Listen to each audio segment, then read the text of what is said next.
This is KDLT News at 5 on NBC. Tonight at 5, police and SWAT teams respond to a standoff in Sioux Falls. Plus, presidential candidate Mitt Romney gets involved in one town's 4th of July celebration.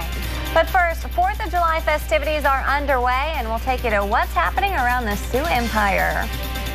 Good evening, I'm Jennifer Hudspeth. And I'm Ashley Kringen. Thanks for joining us.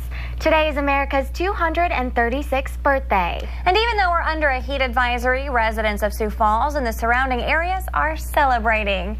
KDLT's Brianna Foose joined in on the festivities earlier today and has the details. Brianna? Well, some people are celebrating the 4th of July on the Missouri River this year. In some places, that wasn't a possibility last year. Some spots of Larson's Landing were under feet of water last year on one of the busiest RV parks days. This year, after months of work, Doug and Linda Larson have reopened for business, and now with fewer permanent structures and more RV pads, the two are delighted that after last summer's flood, people have finally returned to Larson's Landing. Last year at this time, when sitting here watching the floodwaters go by, you wondered what you ought to do, but you sit back and think, well, what else would I do? So let's go back and put her back together again. The Larsons only plan to work on another handful of RV pads, and they believe there will be sandbags in the park for years to come. A man has been arrested after a standoff with police in Sioux Falls. Shortly before 2:30 a.m., police got a call about a man being chased with a knife. Upon arrival, officers found the victim just north of 13th Street in Highland. The victim says his cousin, 20-year-old Charles Michael Taylor, chased him from his house with a knife. He then said Taylor returned to the house.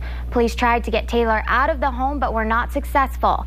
The SWAT team, along with crisis negotiation, were brought in and Taylor was arrested. Ty Button, a nearby neighbor, says she's shocked something like this happened in her neighborhood. For the most part, the neighborhood usually is pretty quiet. I mean, it's a little noisier over there. There's going to be a lot of people coming and going. But everyone else is pretty quiet. We've got elderly people on either side of us, families up and down the street. The school is right there, so it's usually just a typical quiet family neighborhood. Taylor is being held at the Minnehaha County Jail on one count of aggravated assault. An alternative treatment is helping one woman find relief from severe and chronic pain when nothing else worked. Barbara Moore Silva has the story. What's happening in this area?